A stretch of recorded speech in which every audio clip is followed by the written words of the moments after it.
When does a work spouse become an affair? That's a serious question because I've known many men and women who the affair started at work. If you haven't subscribed to our channel, please do. If you have a question, put it in the box. Well, I want to talk about this because it's so important. Now, I'm Dr. Doug Weiss. I've worked with over 5,000 couples who've experienced infidelity at Heart to Heart Counseling Center here in Colorado Springs. We do 5-day intensives. People fly from all over the country and world. Listen, this is sometimes, and I would say a significant amount of times, the first step towards an affair. The work spouse idea is kind of a cute idea that's come up, and some of it's kind of non-sexual at all. It's when team members kind of mesh, but they happen to be of opposite genders. They have opposite strengths. They're able to encourage one another, and really as a team, they do get more done than individually. But in the office, it kind of becomes kind of a joke how Mary and Joe kind of like, they're kind of like married couples. They fuss, or they act like they've been married to each other, and it's a joke, it's funny. But oftentimes, it can also move in another direction. And so when it starts moving in another direction, that's our focus right now. So here's some kind of ideas that it's moving in the wrong direction. And some of this is external, some of this is internal. When you start thinking about them emotionally, like you like them in an emotional way, they're safe, they're funny, you like the way you feel around them, you like the way they encourage you. Now, of course, they're not living with you, they're not picking up after you, they're not dealing with your shortcomings because you're more that up person at work, right? They don't know that you have other issues. And so, but you start thinking about them emotionally, like, I wonder what it would be like if I had more time with them, and I just about that. When you start thinking about them physically, especially in a romantic or sexual way, what it would be like to be with them, inside you're moving. You're getting intrigued. Now, there are people that are addicted to intrigue, and so it's not just at work, it's everywhere they go. It's the barista, it's the waitress, it's the, the guy at the gym, and they're kind of always looking for that energy. And if that's you, get our DVD on intrigue addiction. And there's also other influences. If you're doing pornography and masturbating, you're attaching to things. If you start having fantasies and masturbating to them, you are moving this in the direction of an affair. This isn't something you're going to go home and tell your wife or your husband, hey, I'm masturbating to this guy or gal at work, right? But if you are, you're moving it towards an affair. Isolation. You start to isolate that person for lunches or breakfasts or coffees or smoke breaks. When they go out and you figure a way to get with them, and maybe you're not moving it sexually, but you're moving more time with them, and time says value. And when you see yourself making time for that person specifically, you need to be aware that this work spouse is starting to mean something to you. Now, let's talk about meaning for a moment. This person starts to mean something symbolically to you. They're safe. They feel like you can trust them. They can keep confidences, all of that. And they start symbolically meaning something to you. Here's when you start moving. You start talking about unprofessional things, okay? And usually it'll start off with the kids or something going on in your life. And that seems to be relatively somewhat neutral. But then it starts going through the things you're struggling with, personally or interpersonally at home. Now, when a work spouse brings up your spouse, the person you actually said, I do, I will forsake all others, and you don't defend them, you're moving towards an affair. Okay? If they start asking about, well, does your spouse work out? Does your spouse do this? Does your spouse do that?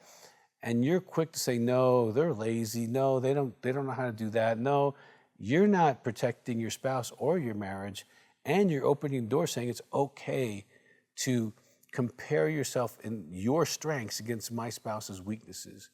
And you start feeling like, yeah, that's right, I'm doing without that. Well, news alert. No matter who you marry, you're going to do without something. okay? Because there's no perfect person, including you. And your spouse is doing without something with you. So be careful about that kind of comparison, because someone who's fit wants to talk about fitness. Someone who's smart wants to talk about intelligence, right? Someone who's rich wants to talk about their wealth, but they don't talk about their weaknesses. And so if you find yourself having conversations where the other person wants to have that kind of conversation, you're allowing that, and you're not protecting your spouse. If you're setting up social media, email accounts, or something that's private, so that you, her, or him can have this kind of private conversation going back and forth, even if it's just a little WhatsApp back and forth, but it's just you two, and you're chatting, and most of it's innocent, but then there's this little quick comment of like, man, I wish I was your spouse. Oh gosh, you look so hot today, right? And it'd be inappropriate. Like if your bosses saw it, they would kind of go, okay, you're setting us up for sexual harassment here. Be careful, don't do this, you signed a paper. And so if you're doing that, you're definitely moving in the wrong direction. Any kind of sexual humor, innuendos, you know you're moving in the wrong direction. The other thing that will move a work spouse into an affair is touch. First it's the hands, then it's the arm, then it's the neck rub, then it's the hug. Not the hug that you might have someone in another social meeting, like a side hug. No, it's the frontal hug, you know, the chest to chest, maybe a little working it. And now you start looking forward to those hugs, and they're not usually in public with everybody else. They're kind of in the coffee room, you know, hey, let me get a quick grab of you, how you doing, right? You are moving towards an affair. Now, also another sign is your spouse will start talking about that person and asking questions about that person. Did you talk to Mary today? What did you talk about? Like, spouses sometimes have this intuition, like something's going on because part of your heart's leaving me. And if you start having these kind of like intimate conversations with your work spouse, about details about your sexuality, details about the things that you're going through, you're moving across the line. You're already moving towards an emotional affair. Now, of course, we all know when a physical affair happens, that's a physical sex act. You don't need to watch YouTube for that. But these are signs and symptoms you need to look at. If you are in the workplace, we'll look at yourself about what you're thinking, what you're feeling towards people, so that you keep yourself in the clear. You know, and you want to have someone that maybe you can talk to about this, of the same gender, that feels safe for you, even if it's a counselor. You know, you can call our office, 719-278-3708. If you're moving this direction, or you've already done this, there's lots of help. I've seen thousands of couples heal from pornography addiction, masturbation. I've seen many couples heal from pornography addiction, masturbation, infidelity, the lack of sex at home, called intimacy anorexia. And if you are married and alone and you feel alone in your marriage, look up intimacyanorexia.com. It might be why you feel so alone. So there's so much resources if you do fall into the situation, but you want to prevent it if at all possible. Own what you're doing, and then set boundaries. I can't talk to you about my spouse. I don't want to have that conversation with you. That's inappropriate. Please, let's stop this. I can't have a private account or situation that I can't be honest about with both my boss and my wife or my husband. I'm not going to do that, because I don't want to hurt the people I really do love. I really do love my spouse. I told everybody that. I really do love my kids, and they would be brokenhearted if I became that person.